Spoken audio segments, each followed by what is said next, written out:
गया है। आगे देखते हैं आयत। आयत में आमने सामने की भुजाओं की लंबाइयाँ बराबर होती हैं तथा प्रत्येक कोण यानी चारों कोण 90 अंश के होते हैं। आयत एक चतुर्भुज होता है। चतुर्भुज का मतलब इसमें 4 भुजाएं होंगी, ठीक है।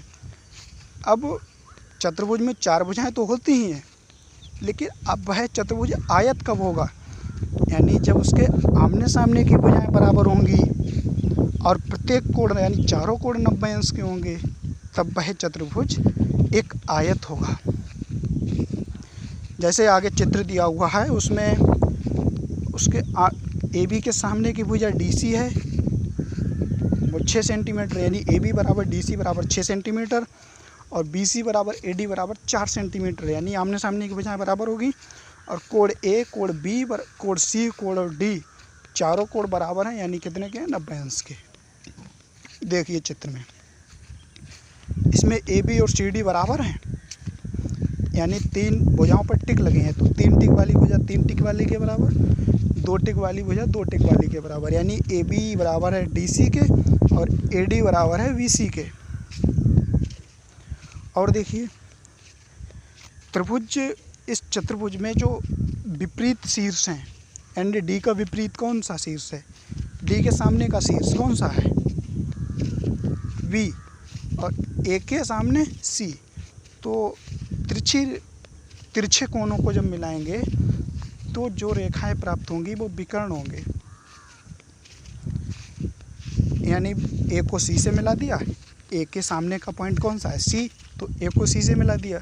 बी के सामने का पॉइंट है डी, तो बी को डी से मिला दिया, यानी ए सी और बी डी क्या हुए, विकर्ण।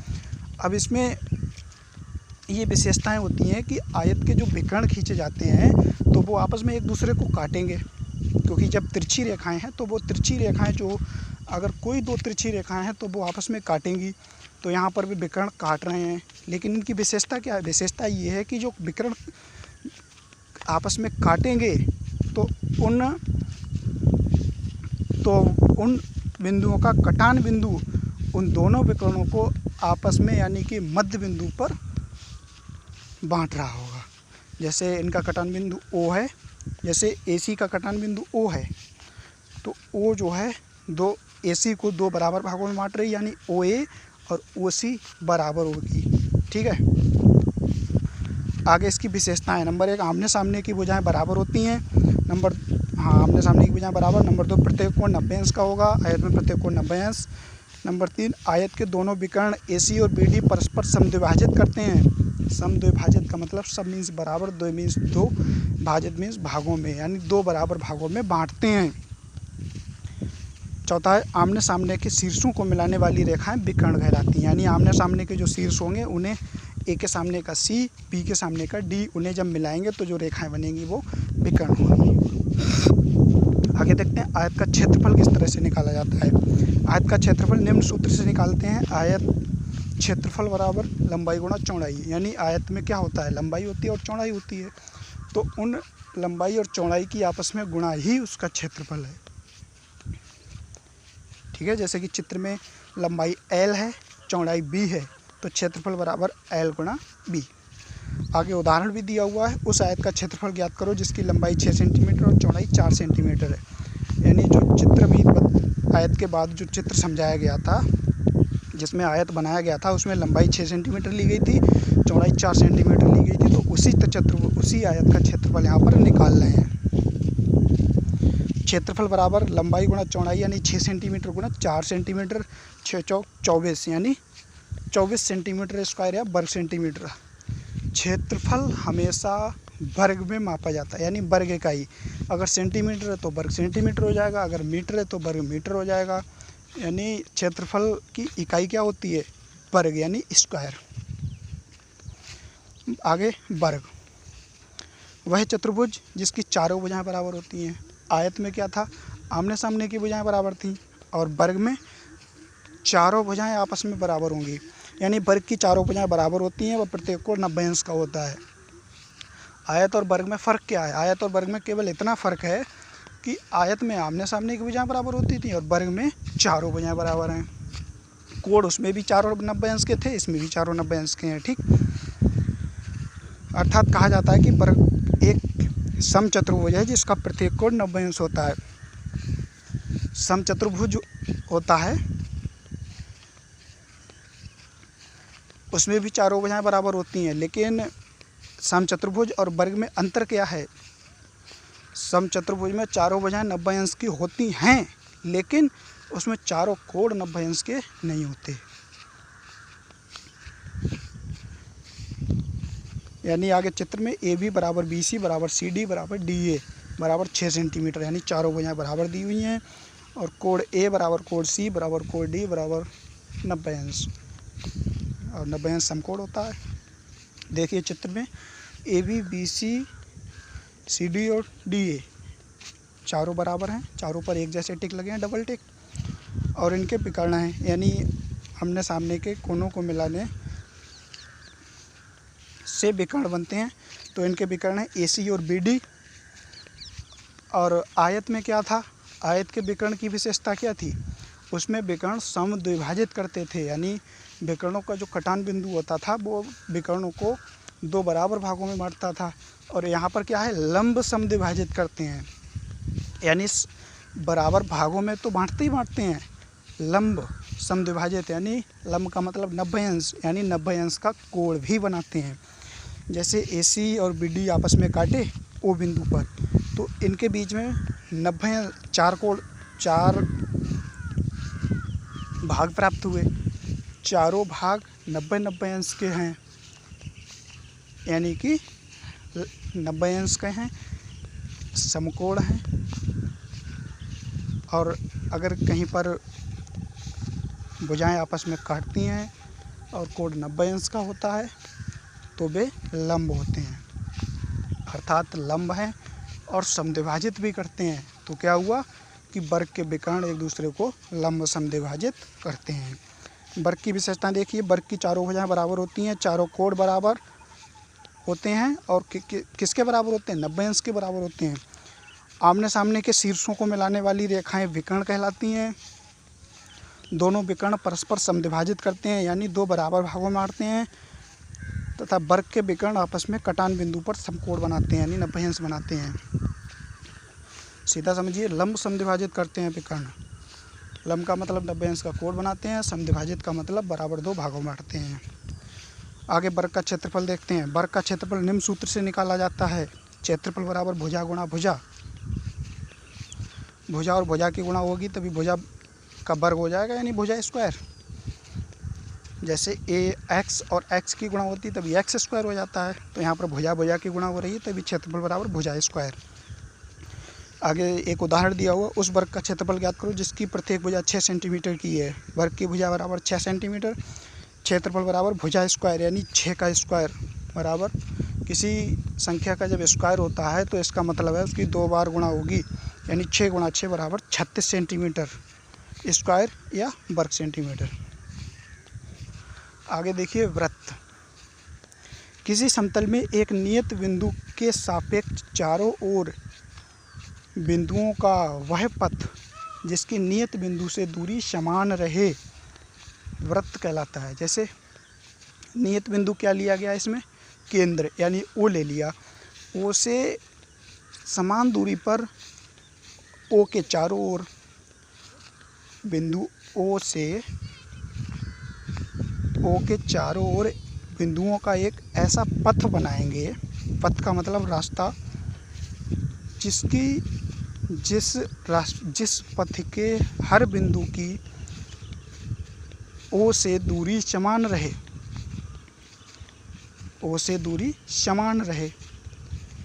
जैसे केंद्र O से X दूरी पर हमने O के चारों ओर बिंदु बनाने शुरू कर दिया, यानी चलना शुरू कर दिया, और O से समान दूरी पर चलते रहे, और जहाँ से चलना स्टार्ट कर दिया वहीं पर आ गए, तो हमने जो बिंदुओं का एक पथ बनाया है, यानी जो जहाँ से हम चलकर आए हैं वो रास्ता क्या कहलाएगा?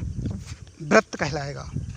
जैसा कि आगे चित्र में दिया हुआ है, O से हमने बिंदु R दूरी पर बिंदु B से चलना शुरू किया, तो जो परिधि दिखाई गई है ये बिंदुओं का पथ दिखाया गया है, यानी हम इस पथ पर ही चलते रहे और चलते चलते हमने बिंदु बी से चलना शुरू किया था और बिंदु बी पर ही फिर आकर रुक गए। तो ये जो पथ बना ये क्या है? वृत्त। अब इसमें देखिए दिया हुआ क्या है, बिंदु ओ दिया है, ए बी दिया हुआ है, ए डैश बी डैश, एक चाप दिखाया गया है और ये जो ब्लैक लाइन है वृत्त की लास्ट वाली, इसके चारों ओर एक और अन्य लाइन खींची गई है जिसमें तीर से दिखाया गया है परिधि, ठीक है। और एक अर्धवृत्ताकार क्षेत्र दिखाया गया है, एक जीवा दिखाई गई है, अर्धवृत्त दिखाया गया है। अब हम ये सब समझेंगे। जैसे बिंदु ओ दिखाया गया है, यानी जिसके सापेक्ष हमने वह बिंदुओं का पथ तैयार किया है। जिस बिंदु के सापेक्ष हमने बिंदुओं का पथ तैयार किया है वह बिंदु, वह सापेक्षित बिंदु ही केंद्र कहलाता है, यानी वृत्त का एक केंद्र होता है। तो ओ क्या हो गया? केंद्र। अब ओ से बी तक, यानी ये जो बाहरी लाइन खींची गई है जिससे दिखाया गया है कि ये वृत्त है, ओ से उस बाहरी लाइन, यानी उस बाहरी लाइन को क्या कहते हैं? परिधि। वृत्त के बाहरी भाग को कहते हैं परिधि। तो ओ से परिधि तक की दूरी, यानी केंद्र से परिधि तक की दूरी क्या कहलाती है? त्रिज्या। और त्रिज्या का दोगुना क्या कहलाता है? व्यास। व्यास दोगुना क्यों कहलाता है? जैसे ओ से बी की ओर चले हम, जैसे इस चित्र में व्यास है, ए बी है व्यास, तो ए बी को त्रिज्या का दोगुना क्यों कहा गया है? जैसे बिंदु ओ से बी की ओर चले, ओ से चले बी पर आए तो एक त्रिज्या ये हो गई। अब ओ से ए की ओर चल रहे तो ओ से ए तक चले तब भी हम परिधि पर पहुंच गए, यानी एक त्रिज्या ओ ए हो गई। यानी ए बी की लंबाई किसके बराबर है? ओ बी और ओ ए। ओ बी भी त्रिज्या है और ओ ए भी त्रिज्या है, तभी कहा जाता है कि वृत्त का व्यास बराबर 2 गुना त्रिज्या, यानी वृत्त का व्यास त्रिज्या का 2 गुना होता है। क्यों होता है? क्योंकि इसमें 2 त्रिज्याएँ आ जाती हैं। जैसे ओ ए एक त्रिज्या आ गई, एक त्रिज्या आ गई ओ बी। और जीवा क्या है? परिधि के 2 बिंदुओं को मिलाने वाला रेखाखंड जीवा कहलाता है। जैसे ये जो वृत्ताकार भाग दिया हुआ है, बाहरी भाग, ये परिधि है। परिधि पर हम कहीं पर भी 2 बिंदु ले लेंगे और उन्हें आपस में मिलाएंगे तो जो रेखाखंड प्राप्त होगा वह जीवा होगी। जैसे हमने वृत्त की परिधि पर 2 बिंदु लिए सी और डी, तो सी और डी को मिलाया तो रेखा मिली सी डी। तो सी डी रेखा क्या है? जीवा है, क्योंकि जीवा की परिभाषा ही होती है कि वृत्त की परिधि पर किन्हीं 2 बिंदुओं को मिलाने वाला रेखाखंड जीवा कहलाता है। अब ए और बी जो रेखाखंड हैं ये भी तो परिधि पर ही स्थित हैं, जबकि ये व्यास है। मेरे भाइयों, व्यास भी जीवा होती है। अगर कहीं क्वेश्चंस में, बहुविकल्पीय क्वेश्चंस में या अतिलघुत्तरीय क्वेश्चंस में आ जाता है कि वृत्त की सबसे बड़ी जीवा कौन सी होती है? व्यास। देखिए, अगर ए और बी बिंदुओं को छोड़कर हम वृत्त पर कहीं भी कोई बिंदु ले लें तो उन बिंदुओं को मिलाने वाले रेखा ए बी से छोटी ही होगी। यानी वृत्त की सबसे बड़ी जीवा कौन सी होगी? व्यास, क्योंकि व्यास ही वह रेखा होती है जो सबसे अधिक लंबाई की होती है वृत्त में। ठीक है, आगे देखिए। परिधि तो बता दिया कि जो है वह वृत्ताकार भाग जिससे दिखाया गया होता है कि ये वृत्त है, वह परिधि कहलाती है। अब देखिए अर्धवृत्त। जैसे हमने पूरे वृत्त को एक व्यास से बना दिया, व्यास है ए ओ बी, ठीक है। तो ए ओ बी रेखा ने वृत्त को 2 बराबर भागों में बांट दिया, एक भाग नीचे की ओर, एक भाग ऊपर की ओर। तो यानी पूरा भाग वृत्त है तो उसका आधा भाग क्या हो जाएगा, अर्धवृत्त। अर्ध का मतलब आधा, वृत्त मीन्स वृत्त का, यानी वृत्त का आधा भाग क्या होगा, अर्धवृत्त। तो व्यास वृत्त को 2 बराबर भागों में बांटता है, प्रत्येक भाग अर्धवृत्त कहलाता है। जैसे ऊपर दिखाया गया है, ए बी तो यहाँ पर था, अब ए डैश और बी डैश हमने ले इन बिंदुओं को, डैश का मतलब है जैसे ए डैश और बी डैश, ठीक है, यानी केंद्र ओ ही है, तो अर्धवृत्त को अलग से दिखा दिया, यानी वृत्त का आधा। और उस वृत्त के आधा जो भाग है, उस भाग का जो क्षेत्र होगा वह अर्धवृत्ताकार क्षेत्र कहलाएगा। और पूरा भाग, पूरे वृत्त का भाग कौन सा क्षेत्र होगा, वृत्ताकार क्षेत्र, ठीक है। और आधा भाग अर्धवृत्ताकार क्षेत्र, जो कि ऊपर लाइनों से घेरा गया है। चाप क्या है, ये जो वृत्त की परिधि पर भी साइड में ऊपर कोने से एक चाप दिखाया गया है, जिसे अलग ऊपर की ओर बनाया भी गया है, जिसमें केंद्र ओ दिखाया गया है। चाप क्या होता है, देखिएगा,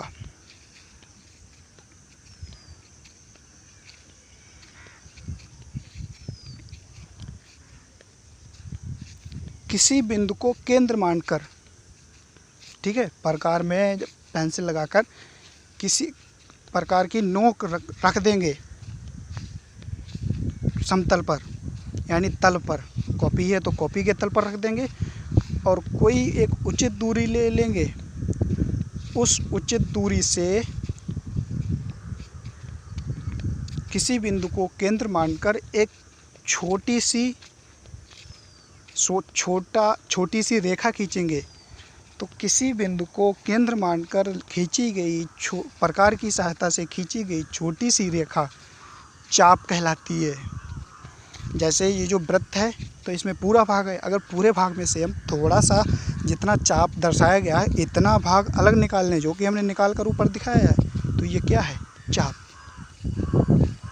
चाप एक वृत्त की परिधि का छोटा सा हिस्सा होता है, वही ऊपर दिखाया गया है। आगे देखते हैं वृत्त की विशेषताएं। नंबर 1, वृत्त का वह नियत बिंदु ओ केंद्र कहलाता है, यानी जिस नियत बिंदु को मानकर हमने पथ पूरा किया वह नियत बिंदु ही केंद्र कहलाता है। अगला है, वृत्त के केंद्र ओ से परिधि तक की दूरी त्रिज्या कहलाती है, अर्थात केंद्र से परिधि तक दूरी त्रिज्या कहलाती है। नंबर 3 है, व्यास त्रिज्या का दोगुना होता है, यानी हमने बताया था क्यों दोगुना होता है, क्योंकि व्यास में 2 त्रिज्याएं शामिल हो जाती हैं, केंद्र के दोनों ओर त्रिज्याएं बनती हैं और दोनों त्रिज्याओं को मिलाकर व्यास बनता है। तभी कहा जाता है कि व्यास त्रिज्या का 2 गुना होता है, यानी व्यास बराबर 2 गुना त्रिज्या। अब इसको त्रिज्या के रूप में भी दिखाया गया है, यानी त्रिज्या व्यास की आधी होती है, तभी तो फॉर्मूला है त्रिज्या बराबर व्यास बटे 2, यानी त्रिज्या व्यास की आधी होती है। अगला चौथा पॉइंट, वृत्त की परिधि के 2 बिंदुओं को मिलाने वाला रेखाखंड जीवा कहलाती है, यानी वृत्त की परिधि पर कोई 2 बिंदु ले लेंगे, उन बिंदुओं को जब मिलाएंगे तो जो रेखा बनेगी वह जीवा कहलाएगी। जैसे CD जीवा है, AB भी वृत्त की परिधि पर है, यानी AB भी जीवा है। और अगर कहा जाए कि वृत्त की सबसे बड़ी जीवा कौन सी होती है, तो वृत्त की सबसे बड़ी जीवा व्यास होती है। वृत्त की वह जीवा जो केंद्र से होकर जाए व्यास कहलाती है। व्यास की परिभाषा क्या है, वृत्त की वह जीवा जो केंद्र से होकर जाती है व्यास कहलाती है। आगे वृत्त का क्षेत्रफल किस तरह से निकाला जाता है, यदि वृत्त की त्रिज्या या व्यास ज्ञात हो। जैसे अगर कोई वृत्त दिया हुआ है, तो पहली बात तो वृत्त बिना त्रिज्या के खींचा ही नहीं जा सकता, ठीक है। अगर हमारे पास त्रिज्या नहीं है तो हम वृत्त नहीं खींच सकते, क्योंकि वृत्त का मुख्य इकाई ही त्रिज्या होती है। जैसे किसी वृत्त की त्रिज्या और व्यास ज्ञात हो, अगर त्रिज्या ज्ञात है हम तब भी व्यास ज्ञात कर लेंगे, और व्यास ज्ञात है तब भी त्रिज्या ज्ञात कर लेंगे, क्योंकि त्रिज्या और व्यास में एक संबंध है, त्रिज्या बराबर व्यास बटे 2 या व्यास बराबर 2 गुना त्रिज्या। अगर अब देखिए जो चित्र दिया हुआ है, इसमें व्यास है D, त्रिज्या है R, तो हमें व्यास दिया हुआ है कि इस त्रिभुज का, इस वृत्त का व्यास d है। तो फार्मूले पीछे जो फार्मूले दिखाए गए हैं, यानी व्यास दिया हो तो त्रिज्या कैसे निकालेंगे? त्रिज्या व्यास की आधी होती है, यानी त्रिज्या बराबर व्यास बटे 2। जैसे त्रिज्या व्यास दिया गया d, तो यहाँ पर त्रिज्या निकाल ले तो d का आधा कर देंगे, यानी त्रिज्या r बराबर d बटे 2। ठीक है, तभी त्रिज्या बराबर r बराबर d बटे 2 आ गया। अब क्षेत्रफल कैसे निकालेंगे? r का मान ऊपर निकल गया और क्षेत्रफल का सूत्र होता है पाई r स्क्वायर, यानी r त्रिज्या है तभी क्षेत्रफल हो जाएगा a बराबर पाई गुणा r का मतलब त्रिज्या स्क्वायर, यानी पाई गुणा त्रिज्या स्क्वायर। और पाई एक नियतांक है, कांस्टेंट है, जिसका मान 22/7, भिन्न के रूप में 22/7 और दशमलव के रूप में 3.14 होता है। और हमने जो बताया है कि वृत्त का वह बाहरी भाग जिससे दिखाया गया है कि यह वृत्त है, परिधि कहलाती है। और परिधि की माप यानी परिधि की लंबाई क्या है, यानी परिधि कितनी है, माप में कितनी है परिधि, यानी परिधि का परिमाप क्या है, वह कैसे ज्ञात होगा, उसका भी एक सूत्र है। त्रिज्या ज्ञात होने पर वृत्त की परिधि और क्षेत्रफल दोनों ज्ञात हो जाते हैं। अगर किसी वृत्त की त्रिज्या पता है तो क्षेत्रफल हो जाएगा पाई गुणा त्रिज्या स्क्वायर और परिधि हो जाएगी 2πr, यानी 2 गुणा पाई गुणा त्रिज्या। ठीक है, आगे एक उदाहरण देख लेते हैं। उस वृत्त का क्षेत्रफल व परिधि ज्ञात करो जिसका व्यास 28 सेंटीमीटर है। यानी व्यास दिया है वृत्त का कितना, 28 सेंटीमीटर। ज्ञात क्या क्या करना है इसमें, वृत्त की परिधि ज्ञात करनी है और उसका क्षेत्रफल ज्ञात करना है। तो व्यास दिया हुआ है तो सबसे पहले काम तो इसमें से हम त्रिज्या ज्ञात करेंगे, क्योंकि जो फार्मूलास दिए हुए हैं उसमें क्या है, त्रिज्या दी हुई है, यानी पाई r स्क्वायर व 2πr, यानी r का मतलब रेडियस यानी त्रिज्या आया है, तो हमें त्रिज्या चाहिए। तो व्यास का से पहले त्रिज्या निकालेंगे, यानी त्रिज्या बराबर व्यास बटे 2, यानी त्रिज्या r बराबर d बटे 2, यानी 28/2 बराबर 14, यानी कि त्रिज्या r बराबर 14 सेंटीमीटर। त्रिज्या कितनी आ गई, 14 सेंटीमीटर। अब त्रिज्या आ गई तो क्षेत्रफल का सूत्र लगा देंगे, और जो फार्मूला में पाई होता है, पाई का मान तो होता ही है, सबको पता 22/7।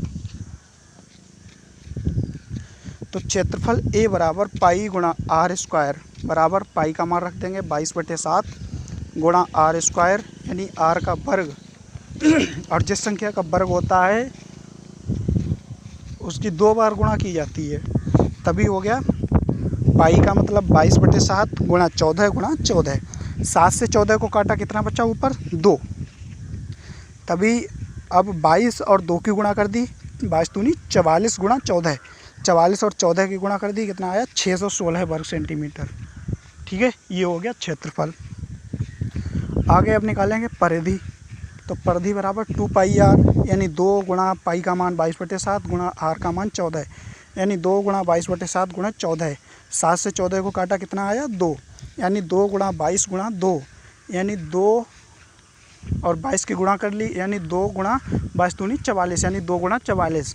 44 और 2 की गुणा हो जाएगी 28, यानी परिधि बराबर 28 सेंटीमीटर। आगे देखिए चाप। हमने बताया था कोई वृत्त दिया हुआ है, उस वृत्त के चाप तो हमने बताया था कि कोई एक बिंदु को केंद्र मानकर एक छोटी सी दूरी का प्रकार की सहायता से किसी एक बिंदु को केंद्र मानकर खींचा गया छोटा सा रेखाखंड चाप कहलाता है।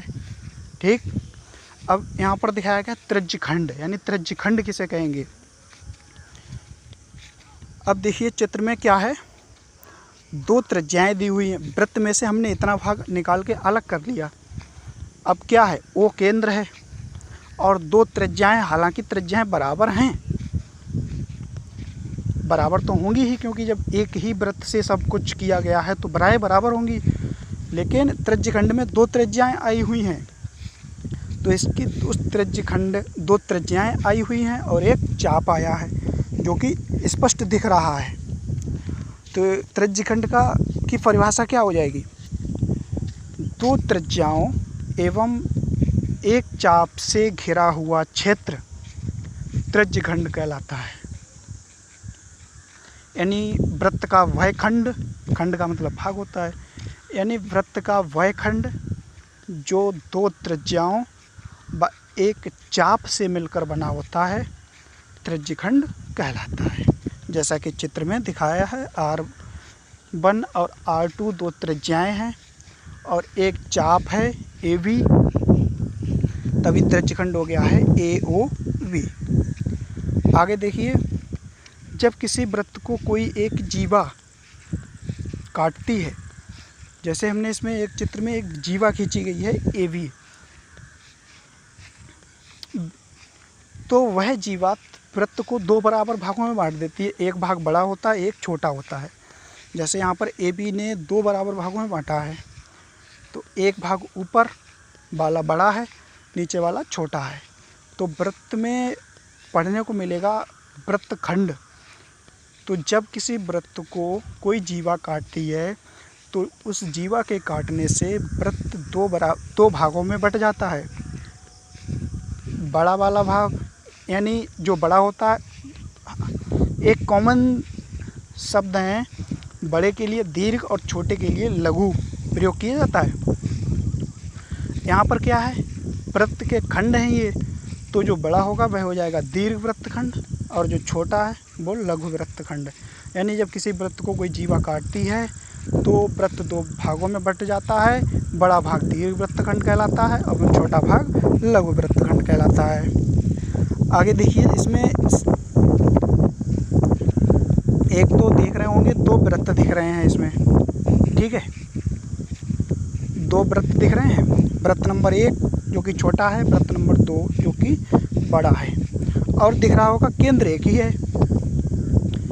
एक ही केंद्र से 2 दूरियां लेकर, जैसे पहले कोई दूरी ले ली, फिर एक केंद्र मानकर एक वृत्त बना लिया, अब उसी केंद्र से दूरी बदल कर यानी त्रिज्या बदल कर दूसरा वृत्त बना लें, यानी वे वृत्त जिनका केंद्र एक ही होता है संकेंद्री वृत्त कहलाते हैं। जैसे कि यहाँ पर 2 वृत्त नंबर 1 और 2 बनाए गए हैं, इसका केंद्र एक ही है, यानी एक बिंदु O को ही केंद्र मानकर दोनों वृत्त बनाए गए हैं, तो दोनों वृत्त कैसे कहलाएंगे? संकेंद्री वृत्त। और अब छेदक रेखा की बात जो हो रही है वो वृत्त नंबर 2 या 1 किसी एक वृत्त को लेके हो रही है, ठीक है। जैसे हम यहाँ पर वृत्त नंबर 2 को लेकर समझा रहे हैं।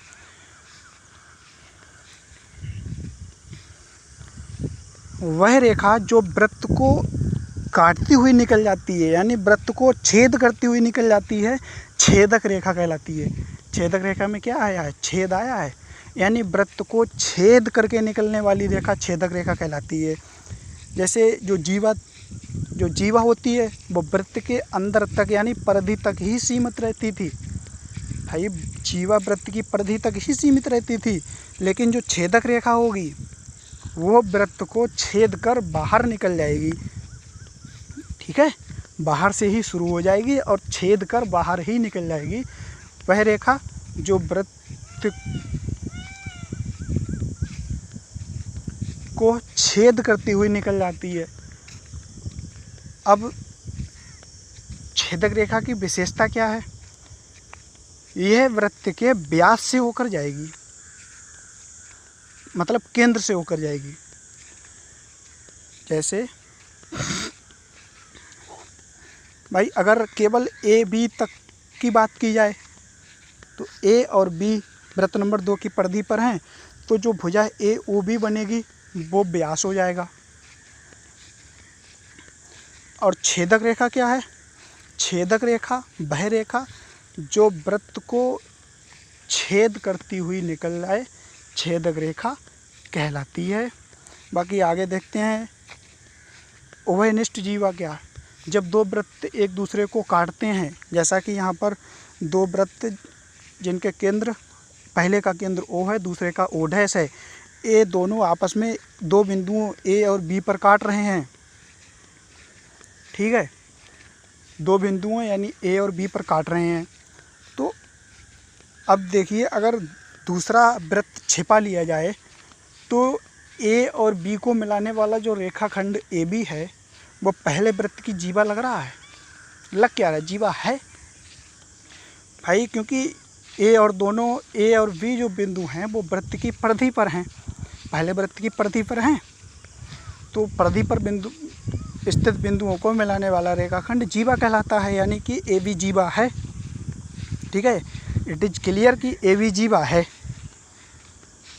अब A बिंदु वृत्त नंबर पहले यानी O वाले वृत्त को छिपा लिया जाए तो ये देखिए, तब भी ये बिंदु A और B दूसरे वृत्त की भी परिधि पर हैं, यानी दूसरे वृत्त की भी जीवा हैं। अब एक साथ देखिए, दोनों वृत्तों को अलग अलग भी जीवा हैं दोनों की, और एक साथ देखने पर भी दो जीवा है, यानी एक रेखा एक ही है। अगर लिखित में देखा जाए, रचना में देखा जाए तो रेखा एक ही है, यानी जीवा एक ही है, लेकिन है दोनों वृत्तों की। तो क्या है? उभयनिष्ठ है ना। जो चीज़ अगर दो हैं तो दोनों की है, अगर तीन हैं तो तीनों की है। तो अगर दो हैं तो दोनों में है, यानी कि दोनों में उभयनिष्ठ है। अगर तीन है यानी तीनों में है तो तीनों में उभयनिष्ठ होगी, यानी दोनों वृत्तों में ये जीवा उभयनिष्ठ जीवा है। तो ये क्या कहलाएगी? उभयनिष्ठ जीवा कहलाएगी। और उभयनिष्ठ जीवा बनेगी कब? जब दोनों वृत्त आपस में काटेंगे, ठीक है। तो ये हो गई उभयनिष्ठ जीवा। उम्मीद करते हैं ये टॉपिक आपको समझ में आया होगा। धन्यवाद। क्या है?